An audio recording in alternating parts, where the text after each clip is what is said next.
my family of partakers. So 2020 has really been a challenging year for all of us in our own rights and wherever we are, but thankfully it's coming to an end, and it is that time of the year. It is the season to be happy, it's the season to be merry, because it's Christmas time. And right here at the Yotek Show, we're deciding to set you in the mood for Christmas. So in our show today, we are going to be doing the food throne, and we'll look at Pawpaw, as you can see right here beside me. And then we'll get into our discussion room where we find out what people are talking about, what are they asking, and also what lessons are we learning from the questions people ask on food and nutrition. Then we'll head into the take of the week. And finally, I will leave you with a gift from me as usual, which is the wellness quote to keep you until the next week. My name is Amanda, I am a nutritionist, and welcome to the show. So today, like we said, we're going to be looking at pawpaws. Now, I know pawpaws are a very confusing food. Why? Because the people that love pawpaw really do love their pawpaw, but also there are so many others out there that don't really like the taste of pawpaw. And I'm here today to tell you about the good side of pawpaw and the bad side of pawpaw, so you can start incorporating it into your diet. So what's the good side about pawpaw?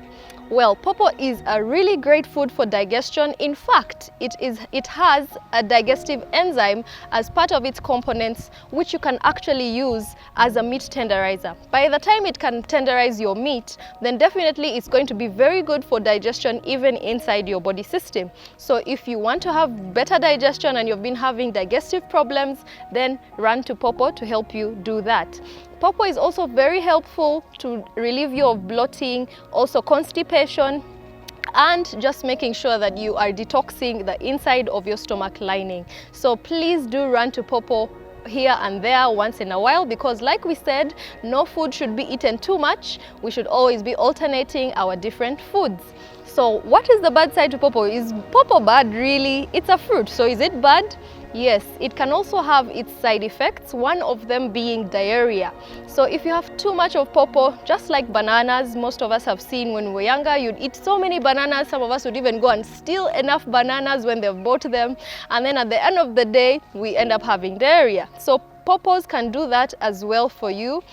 So you need to, have them moderately, don't binge on them, don't overindulge on them. Yes, and then another issue that pawpaw has is maybe it catches mold too quickly.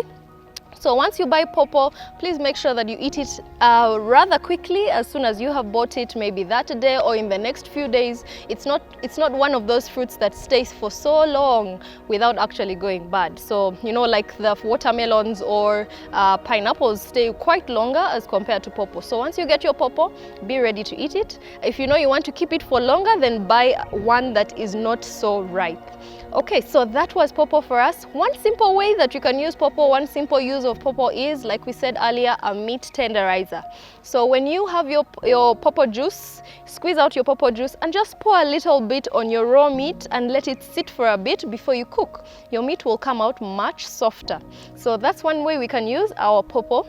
Hope that is very helpful for you in your kitchens. How about we head into our discussion room? So in the discussion room, Bishop is showing up first, and he's asking, I take milk every day and I love milk so much. Is it bad for me? Do I have to take black tea sometimes? Well, Bishop, when we are looking at food, and this is one of the mantras or the actual mottos of this show or taglines, is no food should actually be eaten too much, because every food has a good and a bad side. So I hope that answers your question, that milk is a good food. We're actually supposed to have dairy every single day to a particular extent, but we should be able to alternate dairy and have black tea as well, and have herbal teas as well, because having too much of any food is bad for your health. You'll either have issues with an overnutrition of that particular food. So you might want to reduce the quantities of the milk you're taking, and also the days that you take milk. And because we say you must have a dairy food, Yes, there's milk that you can have, but you don't have to have milk all the time. There are other forms of dairy, for example, yogurt, for example, cheese, lassi. There's so many other dairy products that you can actually play around with. So don't rush to only milk all the time. Make the most of all the other dairy products and alternatives, and then keep switching it up. Black tea, milk tea, black tea, milk tea, herbal tea, juice, porridge, like that, so that you don't have too much of the same food. Let's go into our second question that's coming in from JC, and JC is asking, I have tried natural methods for treating acne like banana, lemon juice, honey, oranges and aloe vera, but I am failing. Is there any solution? So with natural remedies unfortunately are not the kinds of, most of the time, are not the kinds of things that are going to give you instant results. And what does that mean? They don't give you instant results, but they are very, very beneficial in the long term, because the effects they bring are more sustainable and they are more long lasting, because it starts from the inside working on your body to the outside, and that's why they're very important. They don't focus on treating just the symptoms and signs, they actually focus on treating the cause of whatever breakouts you're having, and that's why natural remedies are a very good place to run to for your acne treatment. But like we said, they're not going to be instant. And what does that mean? That means you need to be very consistent and very patient with yourself and disciplined towards using these natural remedies. So yes, you're talking about aloe vera, you're talking about lemon and oranges, which are really great. Tomatoes as well are really great for acne, but you need to do it consistently. And also, if there might be a small tip I could give you, keep switching it up. You know, use honey today, tomorrow use aloe vera, and make a complete mask for your skin while you use these treatments. Be patient as well, let it sink in before you wash your face off. Just be consistent, be disciplined, and be committed to it. Over time, you'll definitely see a change, and you'll see that that change is more long-lasting. Our third question is coming in from Barbara K, and Barbara K is saying, my skin is peeling off. Is there any remedy? So for peeling off skin, of course, that definitely alludes to the fact that you might be having dead skin cells which are trying to get out of your skin. You know, we shed off dead skin every once in a while. The body does it naturally, but sometimes it may not shed off everything all at once, you know, very effectively.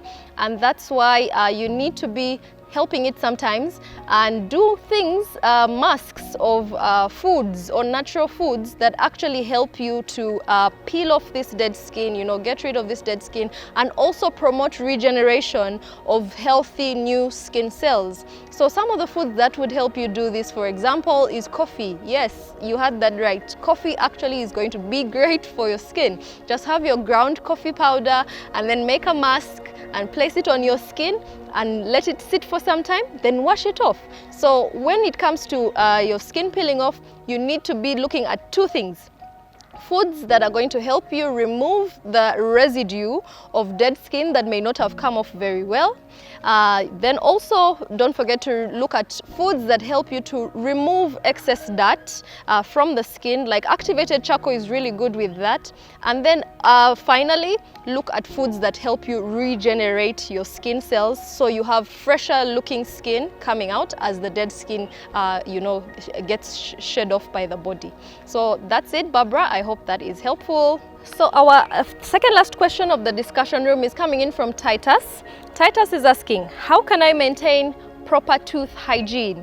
Before I get down to you know, breaking this down for us, how about you also go down to our Facebook page, because there's a lot more detailed explanations that we put down on the Facebook page. The Facebook page name is Amanda Twebaze nutritionist.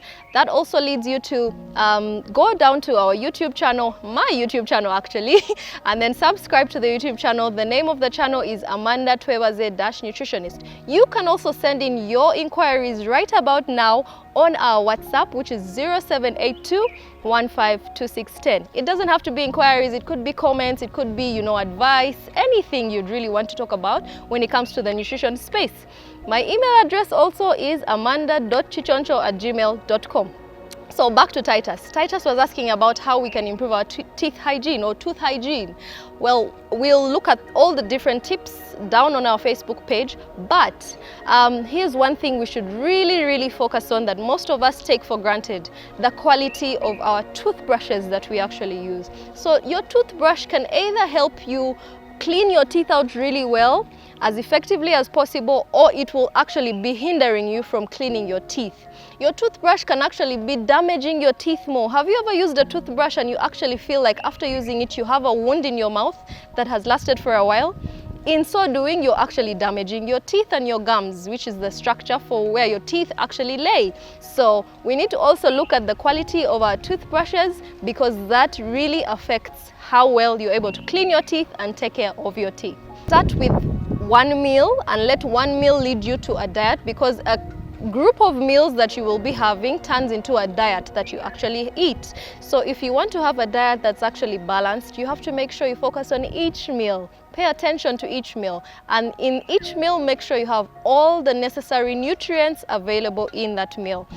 All the different nutrients means carbohydrates, proteins, even fat. Don't forget fat. Just look for the healthy options of fat. And then fiber. Fiber is a very important one. Water is also very crucial, and protein. So make sure you have all the nutrients all embedded in one meal for you to say that it's going to lead you to having a balanced diet. Simple as that.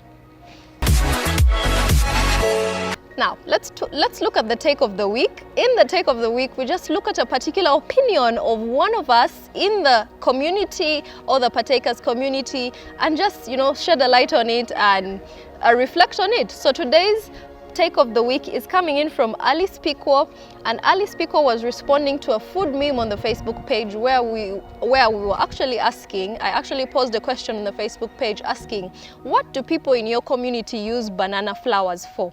You know how you have a matoke bunch growing? So once you have harvested the matoke, what happens to the banana flower? And this is what Alice Pico was able to say. Alice Pico says, them in their community, they only see kids using those banana flowers to make toys out of them. And I asked, do you actually know you can eat or drink the juice from banana flower? It's very beneficial to you. For example, it can help you with menstrual pains or menstrual cramps. So I felt that, she's talking about what people use food for, and may not be knowing that they actually are food. They think it's residue or waste, and yet it's actually food. So that was interesting, Alice Pico. Thank you for that. Let's go down into our wellness quotes. So in our wellness quote for this week, chosen by fate, the quote of the week says, your nutrition is the core of your results. So whatever results you have today, whatever results your body shows today, is a product of what your nutrition has been over the years. If you're a very energetic person, if you're a very positive person, then your nutrition might have been also focused on foods that are natural, foods that are promoting of your brain health, foods that are promoting of your muscle health, and that's why you're energetic. If you have been the type that is always, fatigued, sickly, a flu catches someone and it definitely has to get by you, you never miss out on, grabbing on a sickness, then that might be because your nutrition has not been really good or really been focused on healthy foods. So that is why you need to make sure that your nutrition is the core of what you're doing, that your nutrition is based on healthy foods that will actually span into the later years of your life and show results of you being thriving, of you being healthy, of you living and doing well, especially in health. So remember to change your nutrition for the better. So this is when we end the show. I'm very glad you were able to join us. It's been a pleasure hosting you here on the Your Take Show. Thank you so much, Magic One TV, for hosting us as well. Thank you so much, everyone out there. Thank you so much, my camera crew. You have done an amazing job. Until next time, can't wait to see you. Keep chatting on our social media platforms. Bye-bye.